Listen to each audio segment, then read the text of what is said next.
안녕하세요. 홍씨의 퇴근길이 아닌 출근길에 오신 것을 환영합니다. 저는 지금 2023년식의 GB80 3.0 디젤 엔진이 탑재가 되어 있는 차량을 운전을 하고 있는 중입니다. 현재 제가 시승 중인 차량은 AWD와 파퓰러 패키지와 선루프, 또 렉시컨 사운드 등등 모든 옵션이 다 들어간 풀옵 사양이거든요. 그래서 차량 가액이 약 9,000 초중반 정도가 됩니다. 굉장히 비싸죠. 아무튼 요 정도 되면은 사실 만족도가 너무 높습니다. 제가 2023 GB80을 거의 일주일 동안 데일리카로 출퇴근을 하면서 타고 다녔는데요. 일주일 동안 가장 크게 와닿았던 부분은 승차감입니다. 정말 고급스럽고 편하네요. 현재 지금 제가 시승 중인 차량은 또 22인치 휠 옵션이 들어가 있어서 아무래도 뭐 19인치 요런 휠보다는 조금 더 승차감이 안 좋을 수밖에 없는 상황인데도 불구하고 승차감이 정말 좋습니다.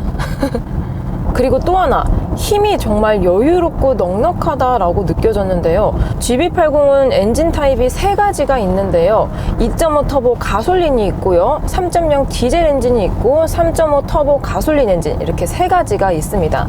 제가 시승 중인 차량은 3.0 디젤 엔진이 탑재가 되어 있는데요.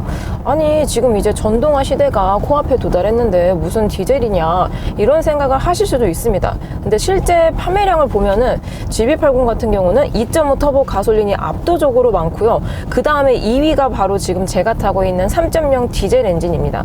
그리고 이제 제일 마지막에 3.5 가솔린 터보. 아무래도 배기량도 높고 그만큼 또 가격도 많이 비싸기 때문에 많은 분들이 선택을 안 하신 게 아닐까 싶기는 한데요. 제가 3.5 터보도 타봤거든요.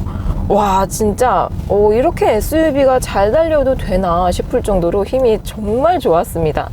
3.5 터보 가솔린 엔진 같은 경우는 정말 폭발적인 힘을 가지고 있지만, 지금 제가 타고 있는 3.0 디젤 엔진 같은 경우는 정말 은은하게 오래 끓여야지 맛있는 청국장 그런 느낌처럼 풍부하고 안정적이면서 넉넉하게 뿜어주는 힘이 인상적이었습니다.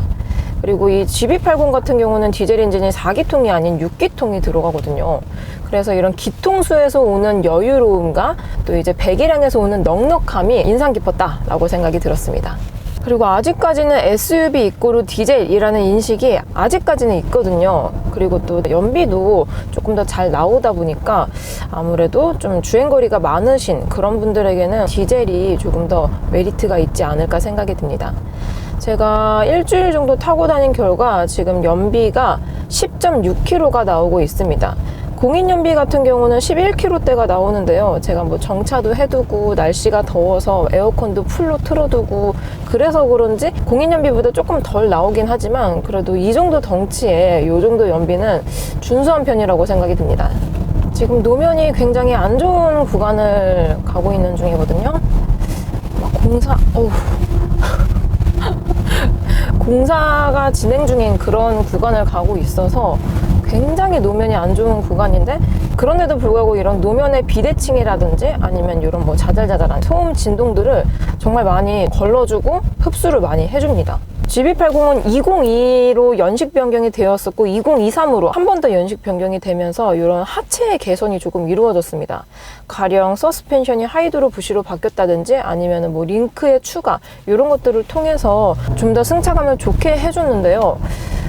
글쎄요, 제가 초기형과 비교했을 경우에 엄청나게 큰 차이는 없다고 생각이 듭니다. 이게 정말 디테일하게 느껴보면은 뭔가 좋은 것 같다라고 느껴지지만, 만약에 제가 이게 다르다라는 걸 못 느끼고 탔다라면 크게 못 느끼지 않았을까 싶기도 해요. 그만큼 아주 극소량의 미미한 변화라서 방금 되게 포트홀이 심한 구간이 있었거든요. 이런 곳에서는 조금 충격이 뭔가 하드하게 다가옵니다. 요거는 휠이 제일 큰 22인치가 들어가 있어서 그런 것 같아요. 마침 또 제 앞에 GLE가 가고 있습니다. GB80의 경쟁 차종으로는 정확하게는 국산에선 찾기 힘들고 수입에서 볼 수가 있는데요. BMW의 X5와 또 벤츠의 GLE, 또 레인지로버 스포츠까지 볼 수가 있습니다. 근데 세 차종 모두 1억이 넘어요. X5와 GLE 같은 경우는 가장 저렴한 디젤 엔진 기준으로 보았을 때 1억 1000에서 1억 2천만 원 정도 하고요. 또 이제 레인지로버 스포츠 같은 경우는 1억 4천만 원 정도가 합니다. 레인지로버 차량이 진짜 은근하게 비싼 브랜드인 것 같긴 해요. 아무튼 그런 경쟁 수입차로 보았을 때에는 그래도 GV80이 비싸기는 하지만 그래도 가격 메리트가 조금 있다라는 게 또 장점인 것 같습니다. 대신 이제 가격이 비싸다는 게 흠이긴 하지만 이게 기본, 그러니까 깡통 기준으로 가장 좀 저렴한 파워트레인이 2.5 가솔린이거든요. 근데 2.5 가솔린에 비해서 제가 타고 있는 3.0 디젤 같은 경우는 400만 원이 추가가 됩니다. 굉장히 비싸죠. 여기서 3.5로 골랐을 경우에는 추가로 180, 그러니까 580만 원이 비쌉니다. 2.5 터보에 비해서. 근데 제가 2.5도 타보고 3.5도 타보긴 했는데 엄청 막 고속으로 다니시는 분들이 아니시라면, 그러니까 차량의 퍼포먼스가 가장 중요하다 그런 분이 아니시라면은 2.5 터보도 사실 괜찮게 느껴졌습니다. 그리고 4륜 옵션도 꼭 넣어야 되는지 이런 것도 고민을 하시는 분들이 많습니다. 뭔가 SUV 하면은 기본적으로 4륜은 좀 넣어줘야 되지 않나 이런 생각이 들기도 하는데요. 내가 운행하는 구간이 주로 어떤 구간인지에 따라서 좀 다를 것으로 생각이 듭니다. 만약에 나는 좀 이런 잘 포장된 도로가 아닌 비포장도로 길을 많이 다닌다 하시는 분들은 당연히 4륜 옵션을 넣으시는 게 좋겠죠. 그거 아니면은 나는 좀 뭐 오르막길을 가야 되는 일이 많다 그러신 분들도 4륜 옵션이 있는 게 좋을 것 같고요. 나는 되게 막 평평한 그런 막 잘 포장된 그런 도로만 다니고 뭐 거주지도 주차장이 잘 되어 있다 그러신 분들은 굳이 4륜 옵션을 넣지 않으셔도 될 것 같습니다. 그리고 지금 제가 시승 중인 차량은 4P 캘리퍼 브레이크가 들어가 있기 때문에 좀 더 제동력이 정확하죠. 쭉 이렇게 항속하다 좀 급하게 브레이크를 밟았을 때에도 차가 뭐 밀린다는 느낌도 없고 힘도 굉장히 좋습니다. 딱히 단점으로 지적될 만한 게 크게 없습니다. 그리고 GV80은 스포티하게 타는 차량이 아니기 때문에 막 급격한 그런 코너 아니면 와인딩 이런 코스와 부적합한 차량이기 때문에 당연히 뭐 와인딩 전용 그런 차량들에 비해서 선의 능력이 떨어질 수밖에 없어요. 그래서 내가 막 진짜 막 달리는 거 좋아. 마침 또 앞에 골프의 GTI가 있는데요. 달리는 거 좋아하고 또 이런 뭐 와인딩이라든지 드라이빙 좋아하시는 분들은 저런 스포티한 차량이 훨씬 더 좋지만 GV80 같은 경우는 여유롭고 편안하고 넉넉하고 넓게 또 고급스럽게 타고 싶으신 분들에게 가장 최적화된 차가 아닐까 생각이 듭니다. 그리고 지금 이 차량 같은 경우는 5인승 차량이거든요. 이 시트 옵션이 추가가 되어 있지 않습니다. GV80 같은 경우는 3열을 추가할 수가 있는데요. 6인승과 7인승 그리고 지금처럼 그냥 일반적인 5인승 이렇게 세 가지 타입으로 또 고를 수가 있습니다. 제가 6인승 차량을 작년에 시승을 해봤었는데요. 3열 시트 같은 경우는 공간이 그렇게 넓다고 느끼지는 않았습니다. 탑승 인원이 많으신 분들이 아니시라면은 그냥 이 시트 옵션을 추가를 안 하시는 게 좀 더 나을 것 같아요. 왜냐하면 이 3열 시트를 추가를 하게 되면 트렁크 공간이 줄어듭니다. 평소에 내가 뭐 들고 다니는 짐이 많지 않더라도 가끔가다 또 짐을 실을 일이 생깁니다. 또 그럴 때 트렁크가 좁으면은 조금 애매한 느낌이 있는 것 같아서 저는 개인적으로 시트 옵션은 추가를 안 하는 게 좀 더 낫지 않나 생각이 들어요. 그리고 2023년식에서는 이 위쪽에 컨트롤 패널이 다이얼식으로 바뀌었습니다. 기존에는 이 다이얼이 좀 이렇게 파묻혀 있는 형태였거든요. 뭐 그것도 조작감이 나쁘지는 않았는데 계속 이렇게 돌리기에는 뭔가 손이 아프기도 하고 그랬는데요. 이 2023년식부터는 이렇게 다이얼식으로 들어가서 조금 더 편안하게 느껴지는 것 같습니다.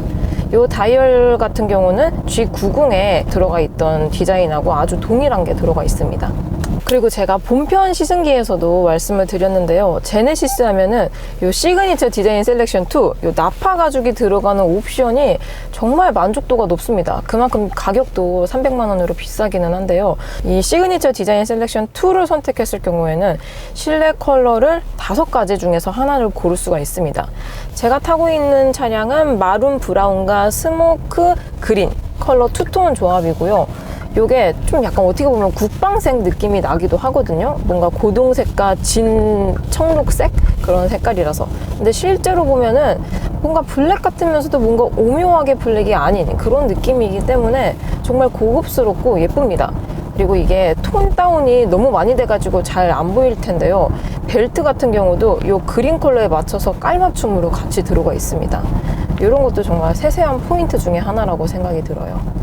이렇게 쭉 가속을 할 때에도 딜레이 없이 정말 풍부한 힘을 뿜어내주니까 정말 요거 타고 다니면은 지각할 일은 없겠구나 이런 생각이 들기도 합니다. 또 요즘 다운사이징 터보 엔진이 들어간 차량들도 스피드 면에서는 굉장히 빠르거든요. 근데 어떻게 보면은 뭐 엔진이 좀 힘을 쥐어짜는 느낌이 들기도 하고 살짝 경박스러운 느낌이 드는 차량들도 있었습니다.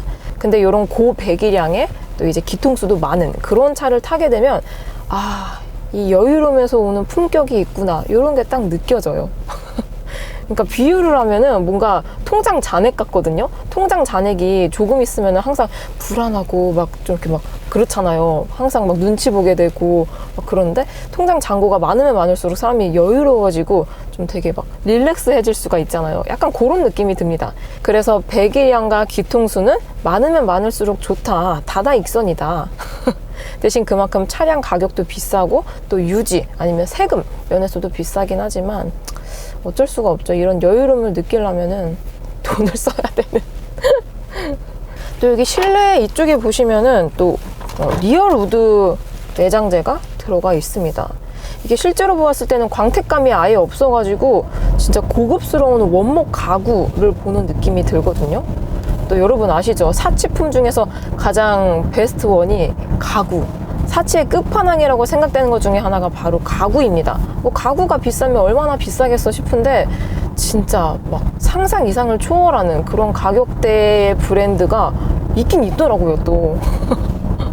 아무튼 그런 가구를 보는 것처럼 리얼 우드 재질이 고급스럽다라고 생각이 들고요.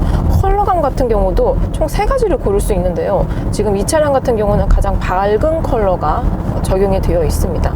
근데 컬러가 밝은데 원목의 느낌이 잘 살려져 있어서 오히려 좀 감성에 도움이 될 것 같아요. 근데 이제 동급 수입 차량 제가 비교를 했었는데요. GV80이 좀 부족한 것 한 가지가 있습니다. 바로 에어 서스펜션의 미탑재인데요.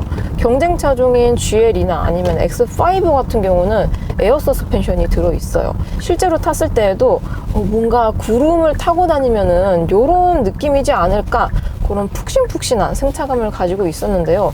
GV80 같은 경우도 기본적으로 전자제어, 프리뷰 전자제어 서스펜션이 들어가 있기 때문에 승차감이 좋습니다. 좋기는 한데 또 이제 고급차의 대명사라고 할 수 있는 옵션 중에 하나가 또 에어 서스펜션이잖아요. 그게 없어서 조금 부족한 것 같기도 하지만 두 차종, 그러니까 에어 서스펜션이 들어가 있는 차량과 지금처럼 들어가 있지 않는 차량을 비교해서 타신다면 승차감 차이가 엄청나게 크진 않습니다. 물론 에어 서스펜션 들어가 있는 차량이 좋긴 좋아요. 근데 이게 하늘과 땅끝 차이는 아니라는 거죠. 아무튼 저의 긴 영상 봐주셔서 정말 감사드리고요. 저는 그럼 다음 리뷰 때 뵙도록 하겠습니다. 그럼 안녕.